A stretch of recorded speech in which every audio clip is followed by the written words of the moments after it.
W Televisión, el canal de las estrellas. El señor Diego Fernández de Ceballos, candidato del Partido Acción Nacional a la presidencia de la República. Señor, muy buenas noches. Buenas noches, Jacobo. Muchas gracias por estar aquí. A ustedes. Con objeto de conocer mejor su plataforma política, lo hemos invitado esta noche, señor Fernández de Ceballos. Más que un interrogatorio sobre temas concretos, lo que queremos es enfocar temas generales para saber su pensamiento sobre estos asuntos que nos interesan a todos los mexicanos. Si llegara usted a la presidencia de la República, ¿cuál sería su programa respecto a la educación? ¿Qué opina de los libros de texto, de la educación gratuita? Mire, Jacobo, en el tema educativo, Acción Nacional creo que ha hecho una gran aportación al pueblo de México en una lucha que hasta hoy parece que está entrando en el camino razonable que nosotros propusimos siempre. Se ha deformado en algunas ocasiones nuestro pensamiento y se ha querido presentar a un partido político que estamos en contra de la educación proporcionada por el Estado o que solo la iniciativa privada participara, y no es así. Nosotros consideramos que el Estado tiene una función en esta área de primer nivel y que jamás puede renunciar el Estado a la educación y a la formación de la educación en su país. Pero hemos creído que el error se ha presentado porque hubo un monopolio educativo durante mucho tiempo. Se estuvo estructurando en la ley una limitación para la participación de los particulares y eso ha provocado un gran rezago en la educación nacional. Por tanto, creo yo que el cambio en el artículo 3º que nosotros propusimos desde siempre y que por fortuna se ha logrado, está abriendo grandes escenarios para que la educación tome el lugar que debe de tomar en todos los pueblos para que sean libres y para que sean prósperos. Con toda franqueza, es uno de nuestros grandes orgullos porque hemos estado siempre en favor de la educación pública, pero también de la educación de particulares, porque creemos que es una tarea de todos para formar bien al pueblo de México, para que sea culto, preparado, consciente de la vida y de las responsabilidades que tiene, y que la formación sea integral. Así las cosas, la propuesta de Acción Nacional es tan amplia como democrática. Jamás podríamos aceptar, porque nunca lo aceptamos, que el Estado tuviera el monopolio de la educación, pero tampoco creemos que pudiera dejar en manos solo de particulares la cuestión educativa del pueblo, porque el Estado debe de también tener estructura, rectoría, programas, y creo que en este sentido se ha avanzado mucho en México. Pero falta el gran impulso de la sociedad y del propio gobierno. Creo que se ha desconcentrado mucho la actividad educativa, que ha habido grandes avances en esa materia, pero desgraciadamente subyace un magisterio muy mal pagado y una serie de limitantes para que la educación pública cumpla con sus funciones. Se ha hecho sobre el particular una gran demagogia en mucho tiempo, que limitó, que redujo las universidades y las escuelas de gobierno muchas veces a realidades que nunca debieron ser, lugares donde los zampones, los malvivientes, los delincuentes hacían de las suyas en contra de miles de estudiantes que querían estudiar. Ha sido la universidad pública muchas veces trampolín político, arena de políticos, y no creo que eso pueda seguir adelante. Se ha avanzado, repito, y el programa de Acción Nacional será, ante todo, de acuerdo con su doctrina y con su plataforma, de gran apertura para que la sociedad toda participe. Creo que hemos logrado, entre otras cosas, establecer en la ley, en la propia Constitución, cambios que han sido de gran trascendencia. Pensemos, por ejemplo, Jacobo, hasta hace poco tiempo, cualquier antro de vicio podía tener defensa frente a un acto de autoridad, pero la escuela no. Una escuela particular era tolerada, pero si se le cerraba, si se le cancelaban sus estudios, si se le negaban sus registros, no tenía ningún recurso esa escuela particular para defenderse de un acto arbitrario de la ley. Eso se ha superado y creo que siendo un éxito de la sociedad mexicana y un acto que nosotros reconocemos del actual gobierno, ha sido una demanda de Acción Nacional de muchos años. Y esta apertura en la ley y esta conciencia de que el esfuerzo debe ser de toda la sociedad, da las posibilidades para que superemos en poco tiempo el rezago educativo. ¿Cómo se puede lograr ese rezago educativo? En el orden económico, desde luego con un gasto público mayor. Pero esto no es problema de decir simplemente como candidato que yo quiero el 8% del Producto Nacional para la educación, porque con que venga otro candidato y proponga el 10, gana las elecciones. si no viene otro que proponga el 15. No es problema de un voluntarismo, se tienen que instrumentar medidas económicas y de cultura social que permita una mayor dinámica para generar mejores escuelas para todos. Pensemos, por ejemplo, en el área de los créditos. Hoy las escuelas las escuelas particulares no son sujetos de crédito porque no son sociedades lucrativas. Y debiera haber, en mi opinión, mecanismos, fórmulas para que la banca y el crédito llegara también a las escuelas particulares, a las que hay, y también a las que quieran formarse con el propósito de atender ese aspecto. Pero también que la universidad pública tenga grandes esfuerzos del Estado, pero con una condición de que los recursos del Estado se aprovechen de veras para la educación. Yo estoy totalmente de acuerdo que el Estado debe hacer un esfuerzo porque la educación sea gratuita, la que imparte el Estado, pero a condición de que sea gratuita para los que realmente tienen necesidad de esa gratuidad, que no es gratuita al fin y al cabo porque la paga el pueblo, pero en fin, que no se cobren colegiaturas a quienes no pueden, pero tampoco que haya hijos de multimillonarios, que luego son cientos o miles, en escuelas oficiales y que tampoco pagan nada. Yo creo que podemos encontrar mecanismos donde todo el que no tenga dinero, capacidad económica, o que su economía sea muy pobre, muy débil, se le apoye con becas y con muchos sistemas de beneficio, pero que también se pida excelencia académica, porque si no, quiere decir que se está desaprovechando un gasto social en donde muchas veces los dineros y los recursos no se manejan adecuadamente. Yo les digo que no podemos olvidarnos que lo que llega a las universidades lo genera un pueblo pobre, y por lo tanto ese esfuerzo debe de ser compensado con una educación que realmente llegue a los estudiantes y que estos las aprovechen. Por supuesto que nadie se quede por falta de recursos, sino una cultura superior para poder enfrentar los retos individuales, los retos de la sociedad, sobre todo ahora que nos abrimos frente al mundo. En el terreno de las finanzas y la economía, ¿cuál sería su programa en esta materia? ¿Y qué opina usted del Tratado de Libre Comercio? Yo creo que en el orden económico general de un país, en la macroeconomía, en las grandes definiciones, es muy irresponsable establecer fórmulas concretas, precisas, como receta de boticario, en una economía que es tan compleja, que se vincula todo entre sí y que está vinculada también con la economía de otros países, queramos o no. Dicho en pocas palabras, la economía de un país está también relacionada y correlacionada con la economía de otros pueblos y con la economía mundial.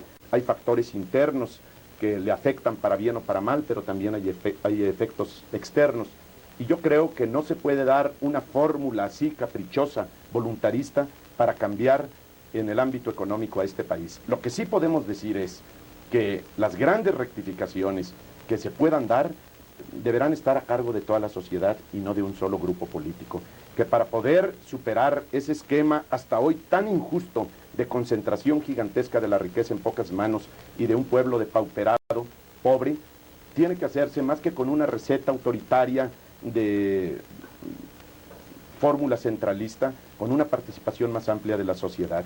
Y creo que en ese sentido podemos avanzar si se empieza por el federalismo fiscal, porque tengan mayor acceso los municipios y los estados al haber nacional, que no sigan con un 3% de cada peso, que en Uganda tenemos del 12 al 15% que llega a sus municipios o sus equivalentes, y que en México el federalismo fiscal tiene que ser instrumentado al mayor corto plazo con una idea realmente de que el producto de todos los mexicanos llegue directo y sin dilación a todas las estructuras del poder constitucional, esto es a los estados y a los municipios, y que no vaya por otros caminos que muchas veces no rinden los frutos que debieran rendir. Por lo que toca al tratado, mi opinión personal, al margen de lo que finalmente decida mi partido, porque fue uno de los temas muy delicados que tratamos en la convención y que quedó, como se dice, encorchetado el tratado para los efectos de nuestra última definición como partido, porque estamos en un último análisis que creo yo que refleja la seriedad, la responsabilidad con la que está actuando Acción Nacional, que no lo decide su presidente ni un grupo selecto, sino que miles de panistas hablamos sobre el tratado y creímos conveniente aplazar algunas últimas definiciones sobre este tema, porque es un asunto muy complejo donde no se puede hablar a la ligera. Yo creo en lo personal que el tratado es una muy buena oportunidad para México a largo plazo. No podemos esperar frutos inmediatos pero con la misma franqueza y seguridad en mi afirmación, quiero decirles que me preocupa, como nos preocupa a muchos, el problema del corto plazo en la pequeña y mediana industria y en el campo de México. No creo que estemos a estas alturas para andar con revisiones y con cuestionamientos que nos dividan y que nos fracturen como país, sino que entendamos que ha sido un trabajo que se llevó muchos años, que para bien o para mal, en su forma y con las limitaciones que se quieran, con justicia o sin ella, recriminar, es un hecho que el tratado va a entrar en vigor. Y lo que importa hoy al pueblo es hacer un gran esfuerzo nacional con un gobierno que auténticamente se preocupe de esa pequeña mediana industria y también del campo. Porque si no creamos infraestructura en muy corto plazo, apoyos directos al campesinado mexicano, que no puede competir, que no nos engañemos. Mire usted, todo el mundo sabe que en Estados Unidos el campesino tiene grandes subsidios. El campesino es subsidiado por el gobierno y tiene mucho mejores carreteras y mejores ferrocarriles y tiene crédito barato. Y el problema de nuestra industria pequeña y mediana y del campo es que no tienen crédito. Y cuando se tiene es carísimo y así no podemos competir. Creo que es necesario instrumentar medidas para atender rápidamente estos sectores productivos y entrar a la competencia, no acobardarnos ni dividirnos. Pienso que el tratado es una fórmula que puede ayudarnos a entrar de lleno a un mundo moderno, pero siempre y cuando, y digámoslo también con toda franqueza, la autoridad proceda del pueblo para que solo atienda y responda al pueblo. Señor Fernández de Ceballos, ahora ya son dos candidatos a la presidencia. Desde ayer en que el Partido Acción Nacional lo apoyó a usted con un porcentaje enorme de votos, casi un 70% de apoyo en una gran convención que tuvo lugar ayer en la mañana aquí en la Ciudad de México. Se une usted como segundo candidato de un partido registrado a la candidatura de Cuauhtémoc Cárdenas del PRD, ya son dos. Precisamente ayer también el señor Cuauhtémoc Cárdenas se rehusó a un debate con el secretario de Comercio sobre el Tratado de Libre Comercio. ¿Usted hubiera ido si lo invita el secretario? De inmediato. ¿Qué opina usted entonces de la actitud del señor Cárdenas? Sinceramente no la entendí y lo voy a decir sin agravio para Cuauhtémoc Cárdenas. Yo pienso que si él habló y habló fuerte del tratado, debió de venir a verlo refrendado aquí. Y sobre todo porque la invitación que le hizo el secretario pues fue frontal. Y los políticos estamos para dar la cara, no para buscar motivos o razones o argumentos para evadir las respuestas directas frente a las cámaras y frente al pueblo. Yo sí creo que puede haber algunas razones secundarias o explicaciones para Cuauhtémoc Cárdenas de decir que se le debió de haber invitado antes, que pudo haber sido esto más importante en determinadas otras circunstancias, y eso pues a lo mejor tiene parte de razón, pero a mí no me satisface que un político, en el momento en que está descalificando un tratado y que dice que fue una mala negociación para México, si el funcionario responsable fundamental de esas negociaciones, después claro del Ejecutivo Federal, le invita a un debate público, yo creo que por honor y por dignidad y por congruencia debió de haber aceptado para venirle a decir aquí al doctor Serra lo que estaba diciendo a través de otros medios y para venir a defender además las razones que puede tener el PRD.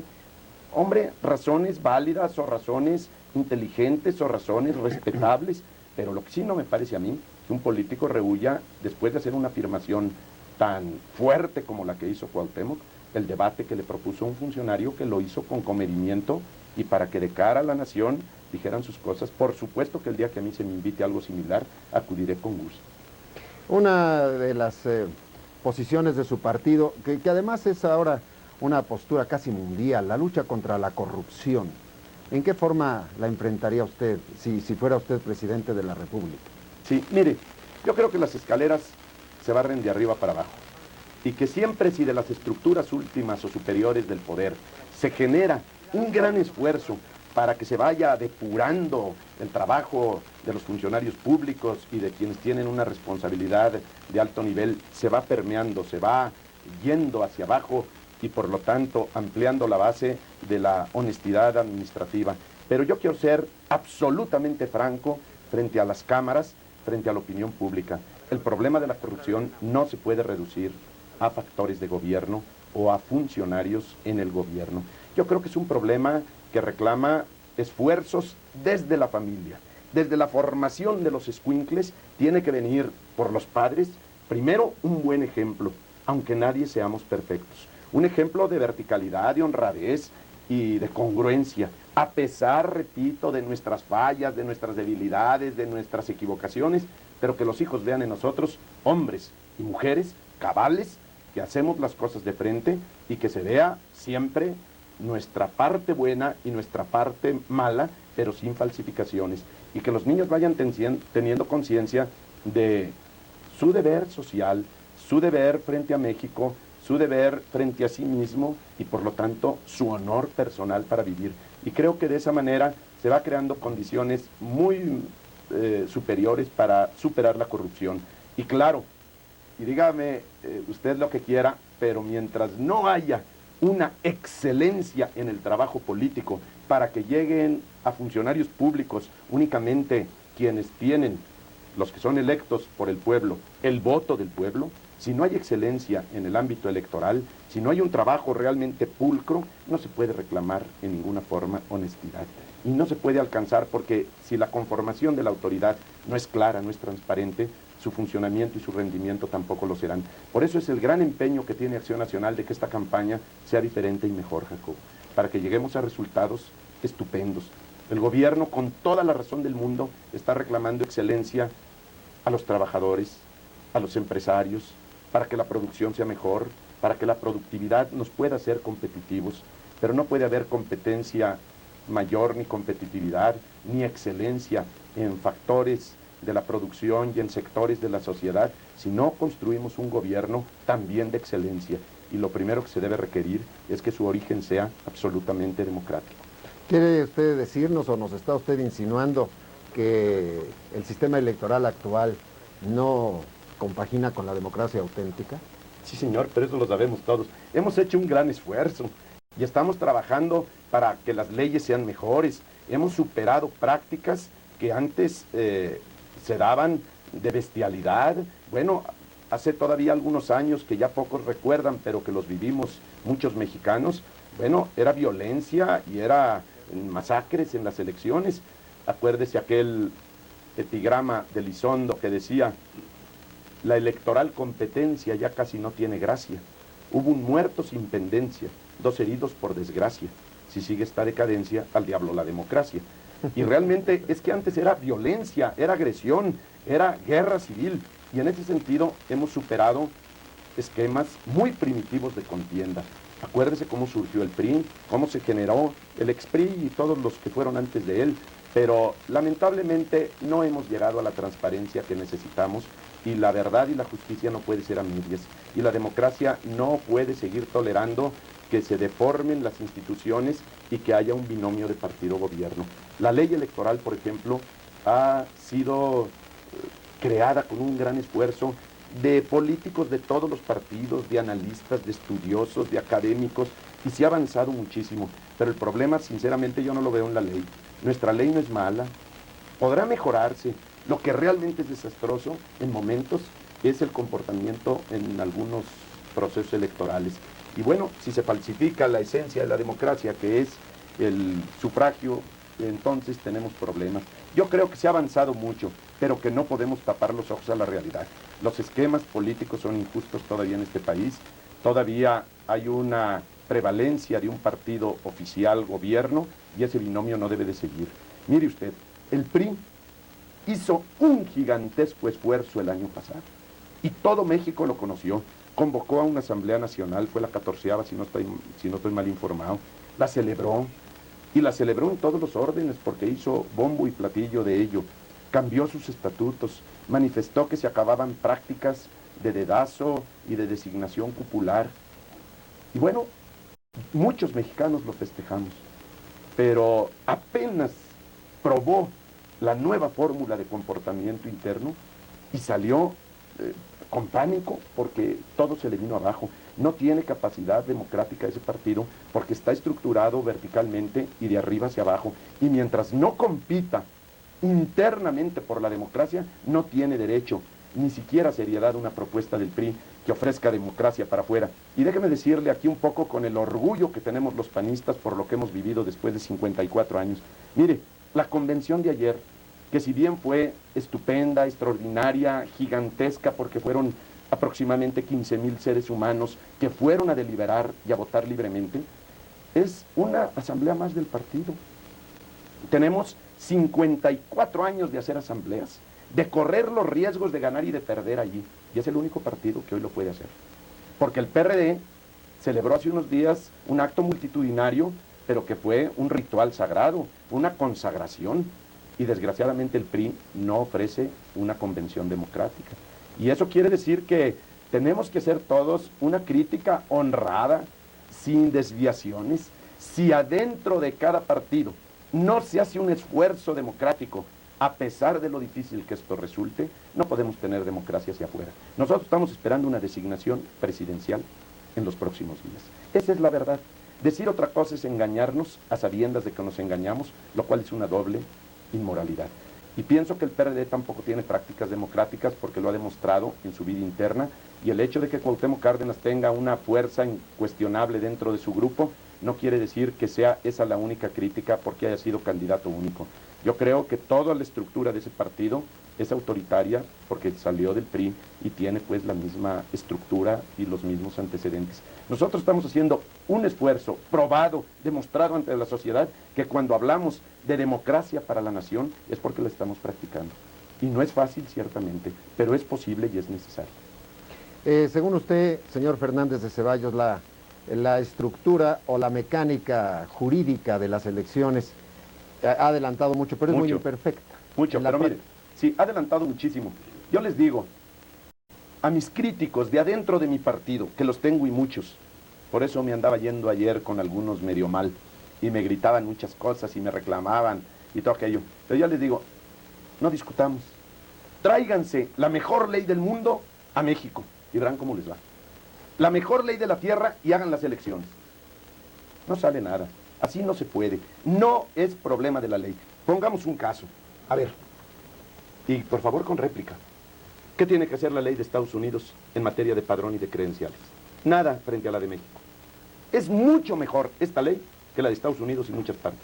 Usted llega a Jacobo, Estados Unidos, para votar como ciudadano norteamericano, y generalmente una viejecita le pregunta su nombre, usted lo da, saca una pequeña tarjeta y le dice, a ver, firme usted allá, coteja la firma y le pasa usted a votar. Usted puede ir sin credencial, sin pasaporte, sin credencial de conductor, sin ninguna identificación, y usted vota, y su voto no se cuestiona. Aquí nosotros hemos gastado cientos de miles de millones en credencializaciones y en padrones, y no tenemos confianza. Nosotros tenemos credencial con fotografía, con firma, con huella, con banco de datos. La ley lo manda, y se están haciendo. Pero además los partidos políticos tenemos derecho, porque la ley nos lo da, a una central de computación para verificar siempre el padrón, para verificar las fallas, las anomalías, para hacer lo que queramos hacer. El saldo final, que todo el mundo cuestiona todo. Que no me vengan a decir que es problema de leyes en México. El problema es de calidad, de condición, de deseo, de querer a México. Señor Fernández de Ceballos, usted acaba de decirnos que el PRI dentro de unos días designará a su candidato a la presidencia y que prácticamente ese es el presidente. Así le entendí que dijo usted. No, de ninguna manera. Yo pienso que es el gran cambio que se ha dado por el esfuerzo de la oposición, no solo del PAN, y por la mayor presencia en la sociedad. La gran diferencia que tenemos entre el México de hace poco tiempo y el México de hoy es que antes el presidente de la República designaba a su sucesor y hoy solo puede designar al candidato del PRI. Esa es una gran diferencia. Hoy sabe el PRI que a pesar de todos los apoyos legales y extralegales, tiene que hacer un trabajo a conciencia si quiere ganar, y que nosotros vamos a tener que estar muy vigilantes porque no queremos perder a la mala. Que quede claro. Yo pienso que tenemos que hacer una lucha muy madura, muy civilizada, muy honrada, decirle a las cosas por la verdad y buscar la verdad para que México sea auténticamente democrático. Pero no podemos aceptar que los esquemas autoritarios otra vez nos impongan fórmulas que no pueden seguir para adelante. Hoy el PRI va a tener un candidato, y un candidato que tiene que ganar en las ánforas. Usted como candidato a la presidencia, si pierde, ¿Aceptará que perdió? Primero dígame si pierdo limpiamente o no. Bueno, eso ya es cosa un poco de interpretaciones, ¿no? Sí, pero miren, déjame decirle, si yo pierdo franca y abiertamente en un proceso legal, pues lo voy a reconocer. Y esa noche, les juro por la madre que me parió, que yo le tiendo la mano a Cuauhtémoc Cárdenas o al candidato del PRI, al que haya ganado. Porque yo no tengo enconos contra nadie, ni se trata de una pugna personal. Pero si los trámites de la elección, el proceso no es limpio, y el día de la elección no hay honradez, pues no puedo yo reconocer al que venga, sea del PRI o sea de cualquier otro partido. Yo pienso que esa es la gran definición que necesitamos hacer como pueblo. Un esfuerzo de ganar o perder limpiamente. Un esfuerzo de que todos los mexicanos construyamos en serio la pluralidad. No de que si gano fue honrado el proceso y si pierdo fue una porquería. Eso es una tracalada. Eso no puede ser en la honradez moral que reclama el pueblo. Pero sí tampoco ser cómplices de deformaciones que por desgracia no se han erradicado totalmente. Y el gobierno del presidente Salinas tiene un gran compromiso con el pueblo. Y lo quiero decir de cara a la televisión. Pienso que el presidente es un hombre que puede trascender no solo por lo que hasta hoy haya logrado en el orden macroeconómico, en aspectos que se refieran a cambios de leyes como el tercero constitucional, como el 27 en materia de campo, como haber acabado con una legislación de guerra contra las iglesias, concretamente contra la católica, de haber hecho grandes cambios positivos para este país. Pero si el presidente no asegura una elección honrada y transparente, no pasa bien a la historia. Y yo creo que tiene una oportunidad muy grande y que México se lo está demandando al presidente Salinas de Gortari.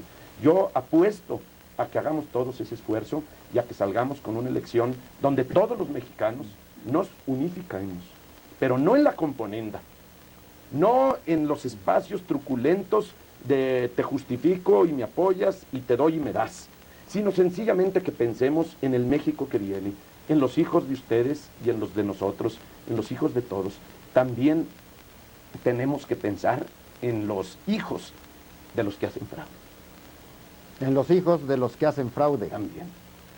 ¿Me puede usted explicar un poco más? Sí, claro, porque yo pienso que esos hijos de los que hacen fraude tendrían mejores oportunidades si tuvieran otro tipo de padres. Y porque también ellos merecen una patria honrada. Bueno, oyéndolo hablar, justifico algunas de las opiniones que oí ayer después de la convención en que usted fue nombrado candidato del PAN. Algunas personas que han visto el desarrollo de este partido político, uno de los de más tradición en la historia de México, más de medio siglo, recuerdan la figura de Gómez Morín, desde luego la de Maquío, y ahora lo ven a usted como el tercer líder en la historia de este partido. No, yo creo que fue la euforia. Yo le voy a decir una cosa, no me siento en ningún sentido un hombre inferior a otro, porque yo lo dije ayer en la convención y lo repito, yo solo me humillo ante Dios, pero también tengo conciencia de mis limitaciones y yo creo que la dimensión de Manuel Gómez Morín, pues no se puede, así como así decir, ¿qué les parezco yo?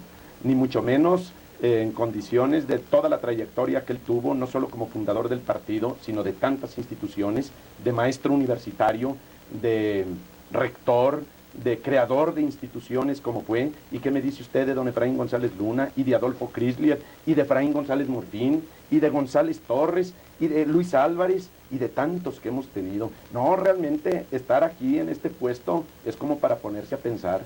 Mire que estoy tranquilo, pero no es fácil. ¿Qué edad tiene? 52 años. Volvamos a los temas generales.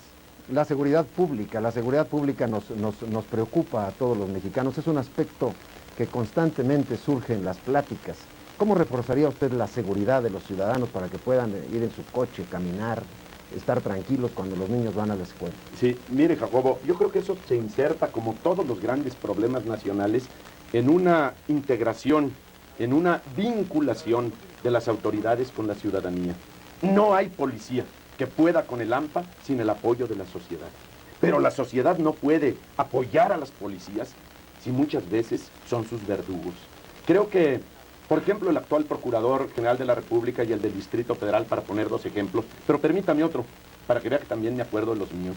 El Procurador de Guanajuato, Juan Miguel Alcántara. Le pongo 3 casos, de 2 del gobierno priista y uno de un gobierno panista. Son personas que están haciendo un gran esfuerzo, que creo que tienen adelantos en la materia, pero que se tiene que crear una conciencia de que la policía debe ser respetada, pero debe también merecer el respeto, y que los encargados de la seguridad pública y de la administración de justicia deben ser hombres de gran probidad.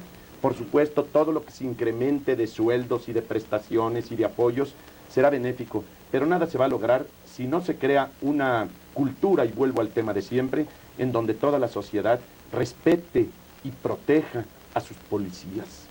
Fíjese lo que le digo, respete y proteja a sus policías, a sus ministerios públicos, a sus jueces, que les estimule, que los ayude, que se sienta uno orgulloso de toparse con un agente de la seguridad. Pero caray, se necesita que los agentes de seguridad también hagan su tarea, porque los peores crímenes, los más horrendos, se cometen todavía por policías.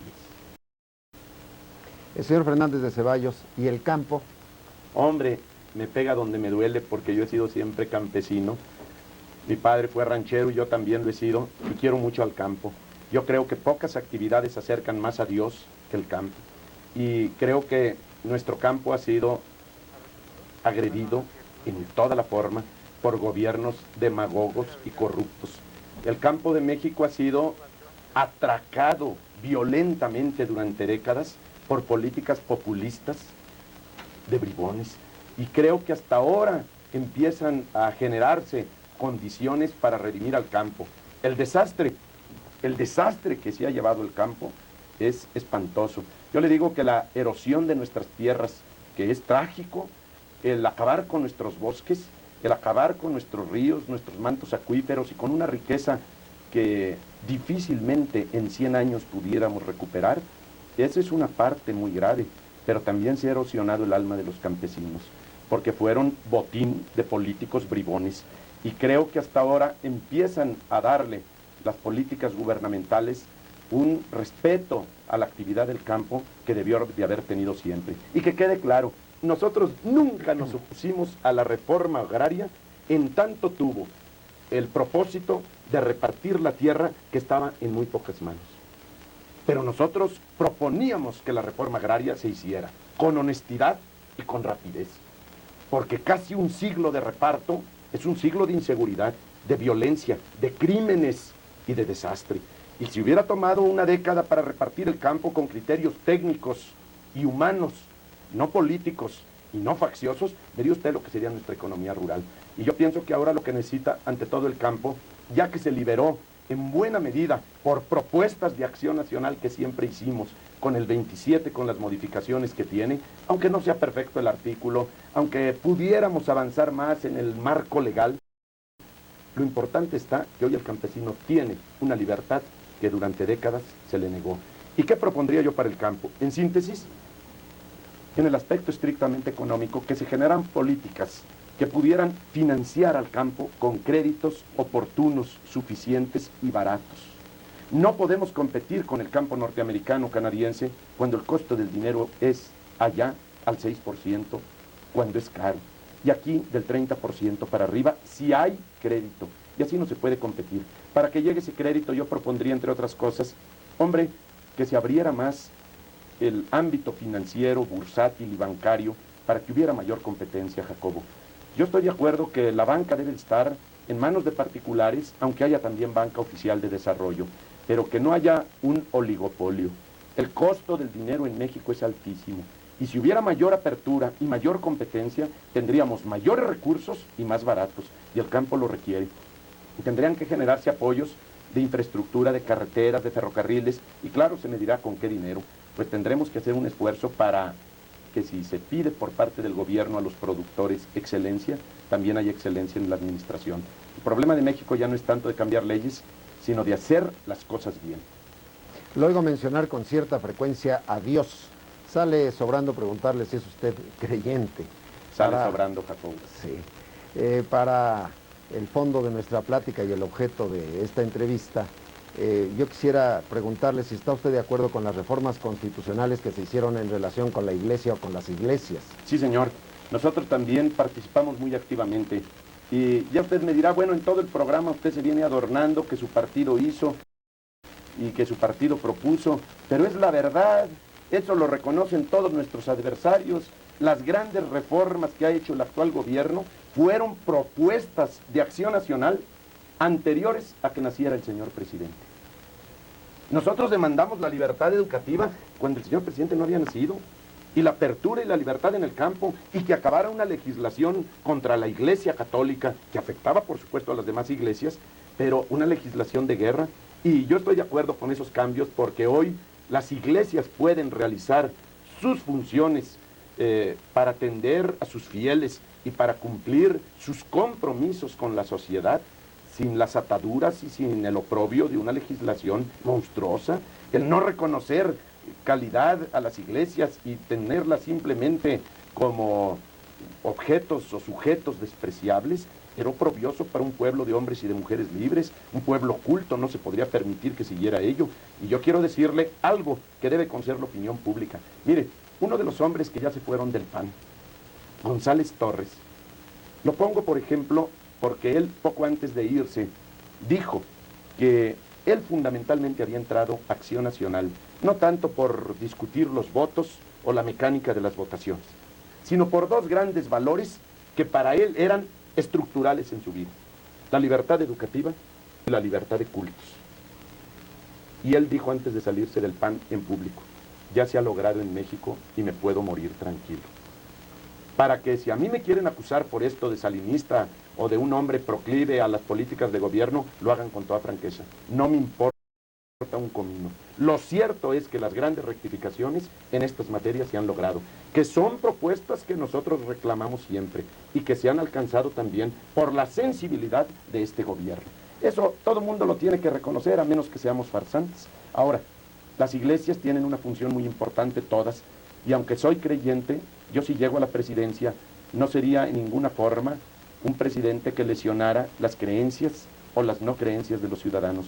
Yo creo que la cultura política que nos ha inculcado Acción Nacional y la que yo recibí de mis padres es siempre de respeto a los demás en sus creencias y en su fe y en sus prácticas y en sus costumbres, y que tenemos que enseñarnos a ser así para poder vivir unidos en la pluralidad.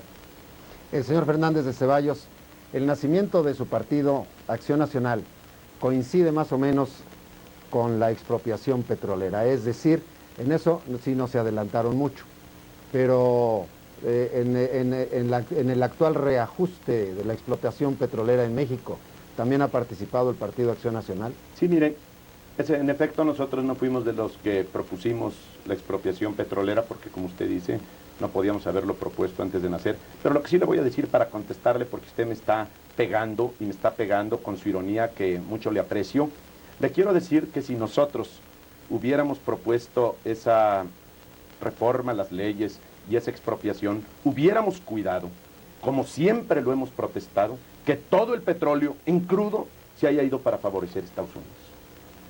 Nosotros no estamos en contra de la expropiación para que el petróleo fuera nuestro, pero lo que consideramos es que históricamente se puede demostrar que esa expropiación petrolera, más que beneficiar a México, ha beneficiado a Estados Unidos, porque antes eran muchas compañías petroleras las que explotaban nuestro petróleo, y con el grito de que el petróleo es nuestro y de que Lázaro Cárdenas lo expropiaba para los mexicanos, solo quedamos con las posibilidades de hacer agujeros y de mandar el crudo para Estados Unidos.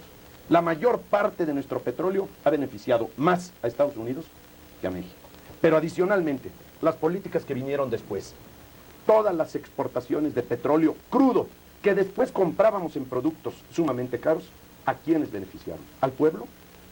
¿O fueron causa y motivo para que se endrogara a un país y se le cargara una deuda que todavía no podemos con ella?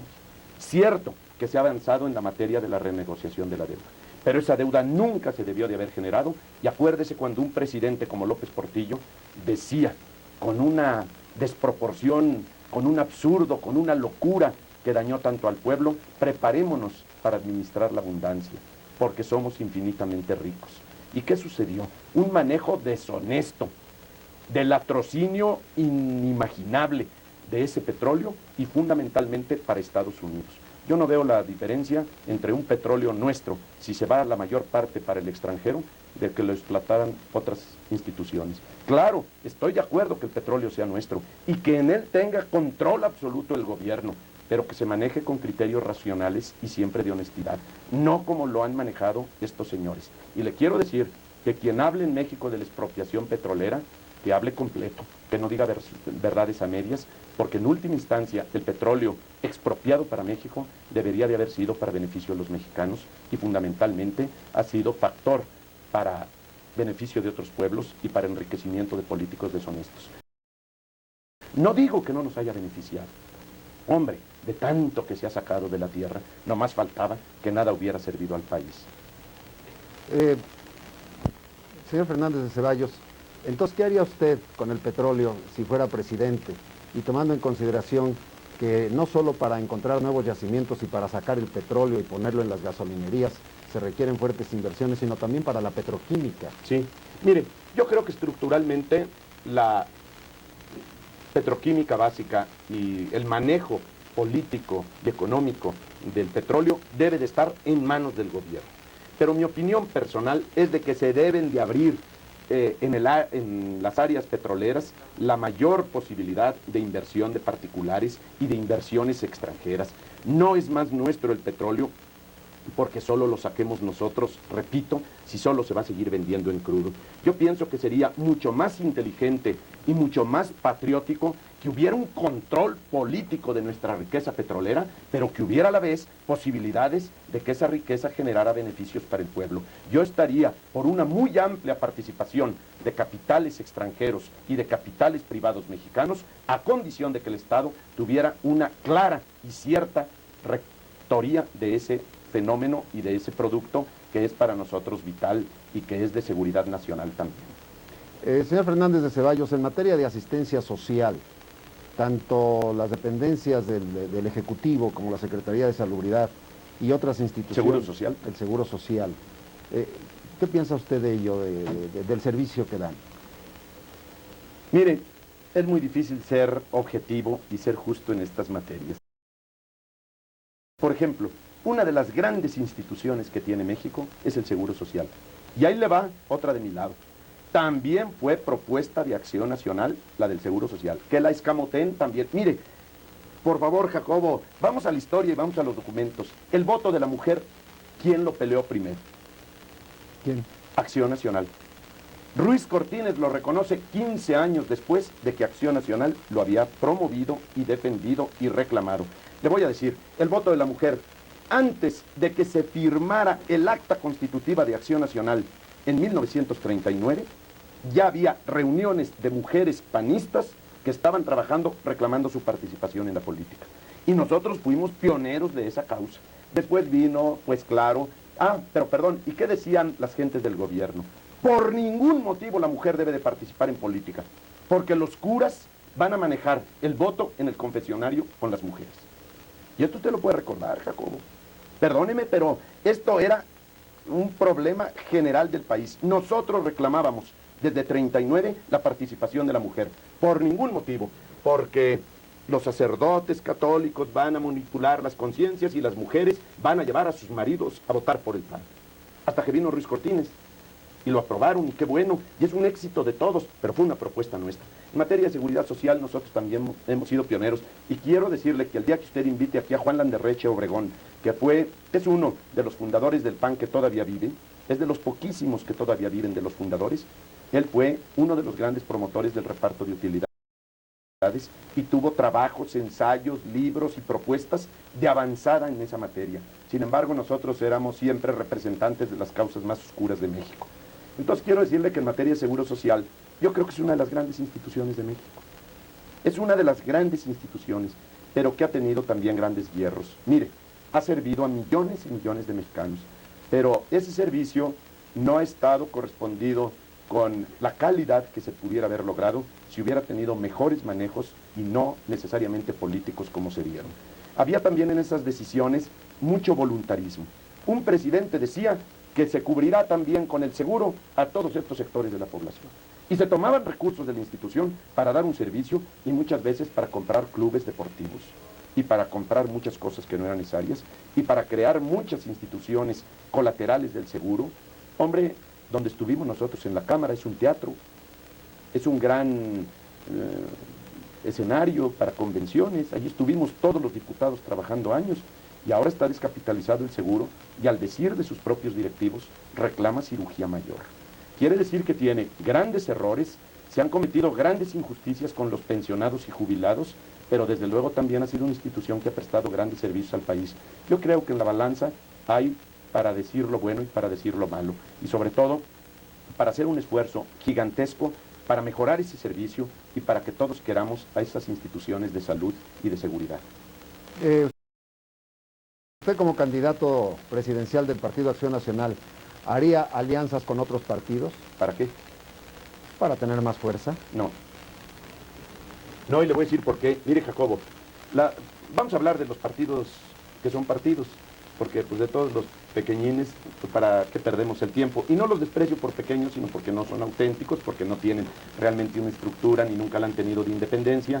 En fin, todos sabemos lo que es ello. Yo me voy a referir al PRI y al ex-PRI, al PRD, y no creo que tengamos por qué hacer alianzas para tener más fuerza, sobre todo si queremos democracia, porque la democracia reclama pluralismo, y no puede haber pluralismo si fuerzas distintas se juntan, se amalgaman, se confunden y engañan a la sociedad. Las experiencias que para nosotros han sido muy a cuentagotas y muchas veces forzadas por las circunstancias de tener candidaturas comunes, nos han sido pésimas para Acción Nacional. Nosotros ponemos el trabajo, nosotros ponemos los votos y ellos ponen las injurias y las descalificaciones. No tiene sentido. Con el PRI ni pensarlo, porque es la negación de la democracia. El ex-PRI también hemos visto su comportamiento y nosotros creemos que además nuestra propuesta social pues tiene sus diferencias marcadas.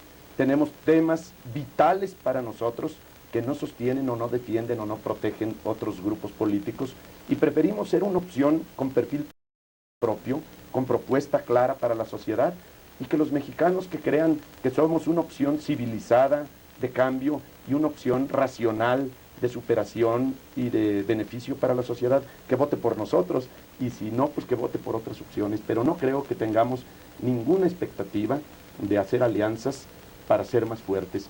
Además, repito, no lo hemos sido cuando ha habido algunas alianzas en las que yo, por cierto, no he estado a favor. Entonces, si el voto del pueblo lo lleva a Palacio Nacional, señor Fernández de Ceballos, ¿gobernará usted solo con miembros de su partido? No, señor. Nosotros creemos que eso no se puede sostener por nadie racionalmente. Una cosa es que la lucha política para llegar a los puestos de elección popular sea con programa y con plataforma propios, con programa y con plataforma que presenten el proyecto de gobierno que se pretende llevar a cabo para que la ciudadanía opte, y otra cosa que ya en la estructura misma del gobierno, toda la burocracia, todos los asesores, todos los auxiliares, todo ese grupo humano importantísimo para que el funcionario pueda cumplir su papel, no tiene por qué estar partidizado. Esa ha sido una de las desgracias de este país. Para estar en los niveles de gobierno y en la burocracia hay que ser priista, y por eso se gobierna tan mal. Yo creo que si hubiera una apertura política, una verdadera conciencia de que en esos cargos públicos deben estar los mejores, independientemente del partido al que pertenezcan, tendríamos gobiernos muy superiores. Y yo creo que de llegar a la presidencia habría de buscar desde el gabinete a los mejores mexicanos, aunque no fueran de Acción Nacional.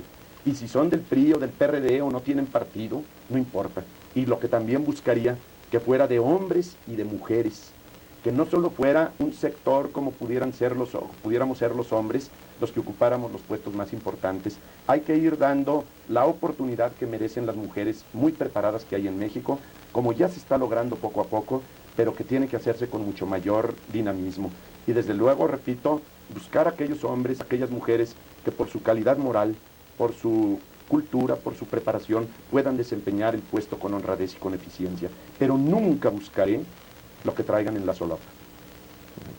¿Incluiría usted en su programa de trabajo algunos proyectos o desarrollos que ya estén en marcha con el actual gobierno o con los gobiernos que han emanado del PRI, si son eficaces? Sí, por supuesto, sin duda. Es un absurdo por ahí escuchar algunas propuestas que implican descalificar todo, destruir todo para poder así construir un paraíso. Esa es una tontería. Eso no es responsable decirlo en la política. Yo creo que al revés, Ya lo comenté hace rato, Jacobo. Lo importante es que hoy se hagan las cosas bien, a cabalidad. Por ejemplo, ¿qué haría yo con Pronasol? A lo mejor le interesa saber. Sí, ¿qué haría usted con Pronasol? Hombre, continuar, pero no con un programa centralizado. El gasto social de Pronasol tendría que seguir, pero vía estados y municipios. Para eso están en la Constitución, para que los gobernadores y sus equipos y los presidentes municipales con sus cabildos administren esos recursos y que no haya una estructura superpuesta a la constitucional y que se maneja desde el centro. Eso no puede ser. Tampoco le voy a decir con infantilismo o con falta de responsabilidad que el primer día de gobierno cortaría yo la entrada de Pronasol a todos esos trabajos para mandar esos recursos, a ver quién los recibe y a ver cómo los dilapidan.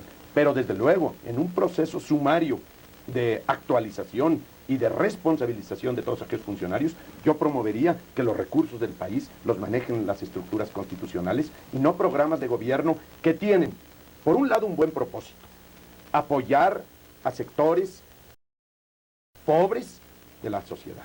Pero por otro lado, es una mecánica moderna de control político antidemocrático. Por más que lo nieguen todos, el programa de solidaridad, el Pronasol, es un programa con tintes políticos y con tintes priistas de apoyo a sus candidatos. Y el Procampo es un vástago del Pronasol. Hasta ahora, cuando se acercan las elecciones, viene la derrama de dinero para el campo. Yo cuando veo esos programas, me gustaría proponer una reforma constitucional para que cada año cambiáramos presidente. Vería usted que tendríamos cada año muy buenos programas económicos. ¿Por qué? En un año, así, ¿cómo está eso?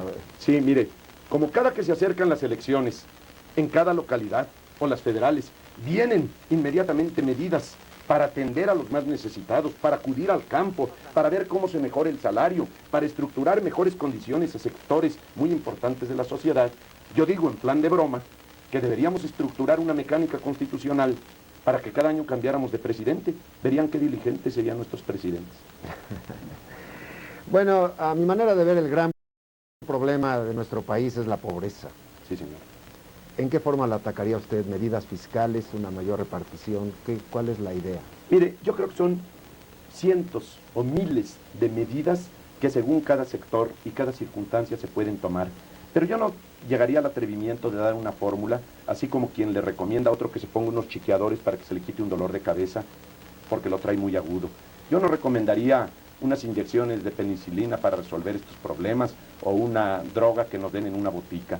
Yo creo que todo el cambio estructural tiene que hacerse a partir de una mayor participación de la sociedad y que todas las comunidades, desde las más pequeñas hasta las más grandes, participen en las decisiones económicas para que vayan responsabilizándose de los caminos que se toman y de la eficiencia con la que se manejan los recursos públicos.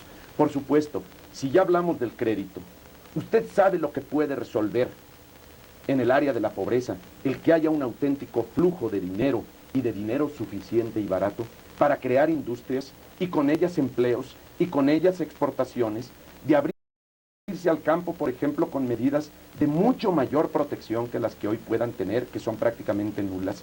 Hoy, por más que se quiera, y a pesar de ciertas aperturas que ha tenido el gobierno y del Procampo, tiene que estructurarse muchas medidas de orden económico que vayan llevando a generar una mayor vitalidad en nuestra economía. Pero no hay una fórmula, no hay una receta. Podrá haber en unos casos estímulos fiscales. Por ejemplo, ¿podemos nosotros realmente superar la pobreza sin superar la educación? Yo creo que no. ¿Y cómo podemos superar la educación? Pensemos, por ejemplo, que sean sujetos de crédito las escuelas particulares.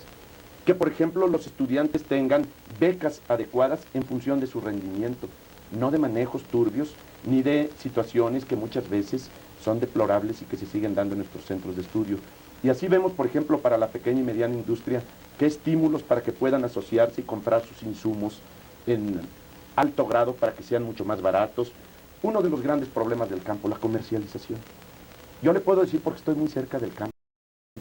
La tragedia de los campesinos es que cuando logran una buena cosecha, el gane es para el intermediario. Porque no hay asociaciones ni de producción, ni de comercialización. Y todo ello se da fundamentalmente con la confianza de un gobierno que ha emanado del pueblo y que va generando, y no me refiero solo al gobierno federal, los municipales, los estatales, todas las organizaciones. Nosotros quisiéramos que se entendiera que también parte sustantiva será la de los sindicatos, la de las organizaciones patronales, la función de las iglesias, en fin, es una tarea de reconstrucción nacional y yo le digo, si quedo mal con el auditorio lo siento, pero no hay fórmulas simplistas ni voluntaristas que puedan cambiar a México para bien. Tiene que ser un gran esfuerzo en donde todos queramos en serio a México y entendamos que nuestro paso por la tierra es muy breve para desperdiciar. Señor Fernández de Ceballos, ¿el Partido Acción Nacional es de izquierda, de centro o de derecha? Yo reprobé en geometría. No creo que sea esa una forma de catalogar en estos tiempos a los partidos políticos, y menos ahora que todo se confunde en un centrismo, en donde ya nadie habla de sistemas estatistas o totalitarios. Hoy creo que nadie puede sostener en público que las fuerzas del mercado, libres y absolutas, vayan a llevarnos a la justicia social. Ya se ha difundido en tal forma el escenario y se ha hecho tan difuso más bien el escenario de las propuestas políticas, que ya lo que es izquierda, derecha, centro, ¿se acuerda cuando se hablaba de la izquierda dentro de la revolución y dentro de la constitución, y extrema izquierda y izquierda moderada? Todos eran pamplinas y figuraciones y fórmulas poco serias de tratarlo. Yo creo que el Partido Acción Nacional es un partido humanista, un partido que cree en la solidaridad. No podemos olvidar a Efraín González Morfín, cuya propuesta de campaña fue siempre el solidarismo político, donde todos debemos de aportar nuestra cuota permanente y constante para la sociedad, porque somos seres humanos con derechos individuales, pero también con derechos sociales, con deberes frente a nosotros mismos, pero también frente a nuestra sociedad. Y por ello, yo creo que Acción Nacional no es ni de centro, ni de derecha, ni de izquierda, porque son catalogaciones o formulismos que no van con nosotros. Somos un partido con una cultura humanista, con la idea de que el hombre debe ser el principio y el fin de toda actividad política, pero entendido al hombre en lo individual y en lo social. Si allí usted me ubica al centro, a la izquierda, a la derecha, haga lo que quiera. Pero lo cierto es que somos un partido que piensa en el hombre, en su dignidad, en su vida temporal y eterna, en su condición racional y libre, y donde todos debemos de tener no solo el derecho a participar en el esfuerzo común, sino el esfuerzo común debe ser para nosotros un deber irrenunciable, porque el destino de los pueblos debe estar en manos de los pueblos y no de unos cuantos. Señor Fernández de Ceballos, ¿cuál es su pronóstico sobre las próximas elecciones presidenciales en México? Soy malo para los pronósticos. Yo voy por el triunfo no solo de la candidatura que me honro en representar, sino por la mayoría del Congreso. Yo quiero que sepa la sociedad que para nosotros tener una mayoría en la Cámara de Diputados y una mayoría en el Senado de la República es de vital importancia para poder de veras aportar esta filosofía política y esta propuesta de gobierno a la vida de la nación. Y por supuesto que dependerá de muchos factores, y déjeme que le conteste su puya de hace rato. Va a depender el éxito de la democracia y el acceso de quienes en serio luchamos por la democracia, va a depender mucho de los medios de comunicación, Jacobo. Ahí se lo dejo de tarea, porque vamos a necesitar que esta apertura de hoy, que mucho le agradezco, y de veras que con toda sinceridad la valoro en lo que representa para nosotros y para mí en lo personal como candidato, que sea esto una cosa muy fluida, donde la ciudadanía vaya conociendo a sus candidatos, las propuestas. Yo creo que en el curso de la campaña tendré que desarrollar con mucho mayor profundidad todos estos temas, porque los habré de estudiar mejor y porque habré de conocer y de mejor la plataforma de mi partido, que apenas se aprobó antier, y después vino la bataola, que usted sabe, y vino toda esa convención en donde miles y miles me apoyaban, pero algunos cientos me reclamaban muchas cosas. Y entonces tendré que estudiar a fondo y con toda sencillez esa plataforma, y tendré que asesorarme por muchos que no sean panistas también, porque tenemos que ser abiertos para que las propuestas sean realmente trascendentes y valiosas. Y yo creo que si tenemos oportunidad de contar con los medios tan importantes como este, podemos avanzar mucho en la política y que finalmente gane el mejor. El señor Fernández de Ceballos, de pronto y con una enorme rapidez se nos ha ido ya más de una hora en esta interesantísima plática que usted nos ha hecho el favor de darnos. Al revés, Jacob. ¿Quisiera usted agregar algo?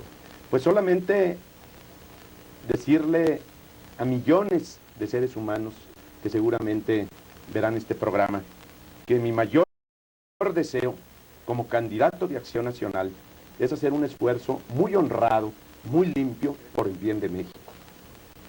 Que yo creo que si como candidato hablo de frente a mis adversarios, pero con respeto y con buena fe, y si le hablo al pueblo de frente con la propuesta de Acción Nacional, yo ya cumplí.